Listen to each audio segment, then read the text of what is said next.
Welcome back to the Top 10 Zelda Countdown Spectacular! To see entries 10 through 3, click the annotation. Otherwise, let's get started. Number 2. A lot of people seem concerned that this game was not going to make the list, but how could it not? Number 2 on the list is Legend of Zelda: The Wind Waker. In my opinion, this is the most unique game in the series. Given the high change in graphic style and Nintendo never really stepping back into the cel-shaded style, which I absolutely loved. Many other games have used this style of graphics, but it never looks as good as it did for The Wind Waker.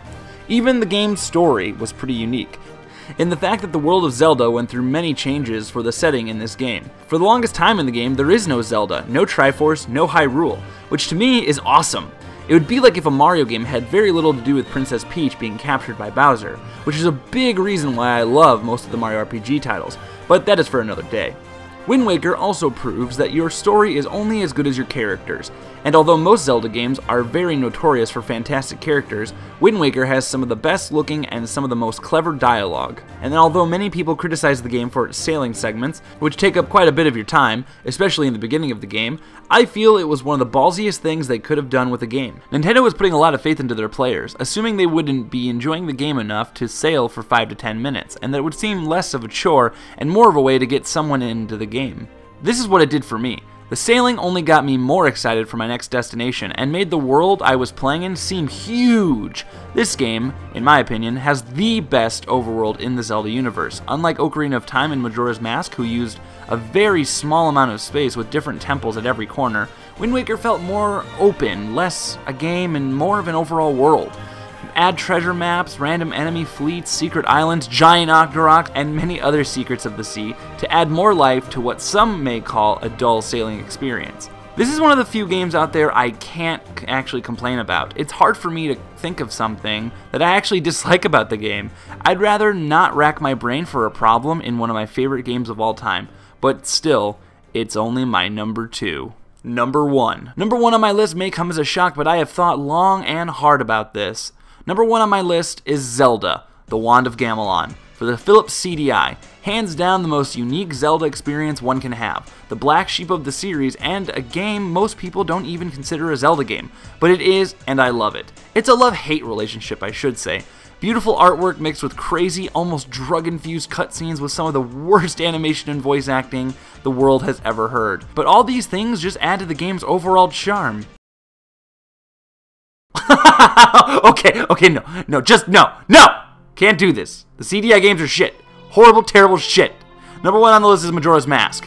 Side note, it was this or Ocarina of Time. I refuse to put them both on the list.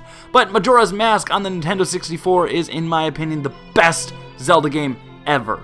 They took the formula of Ocarina of Time and improved it tenfold. No longer was Zelda about dungeons, although the dungeons in the game were great. Majora's Mask was now much more involved in the story and the characters. There was no Zelda, no Ganon, no Triforce. Just a hero at the wrong place at the wrong time. Skull Kid, who had been corrupted with power, steals Link's horse and Link chases him only to be turned into a freaking Deku Scrub. Deku Scrub? Deku Scrub? Deku Scrub. Yeah, whatever.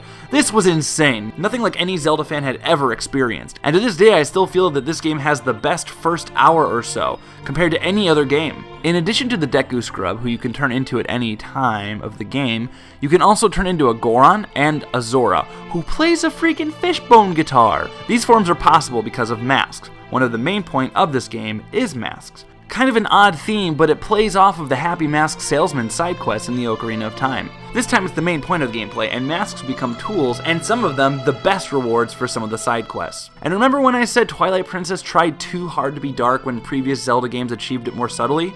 Well, this is the game I was referring to. And I know many people will agree that this was the scariest game from my childhood. A good friend of mine I sneak sometimes told me his mother wouldn't even let him play it because it would scare him. The game does this in a very simple way, adding a countdown to the end of the world. In 3 days' time, an evil moon would crash into the earth and kill everyone.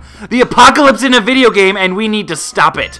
The moon is always above you, and at any time you can look up and see it staring down at you, always adding the extra pressure of success. But beyond the masks, the moon, and the superb dungeon design are the side quests, led by the Bomber's Notebook you get in the beginning of the game that helps you keep track of all the side quests in the game, from aliens invading Romani Ranch to a boy who was once a man in love with the innkeeper. This game has some of the deepest story branches that I have ever seen. So that's it. Play all these Zelda games. They are all so great. And thank you for watching this top 10. Next, I would like to do a review. If you have any suggestions, leave your comments below. And I'm sorry this video took so long.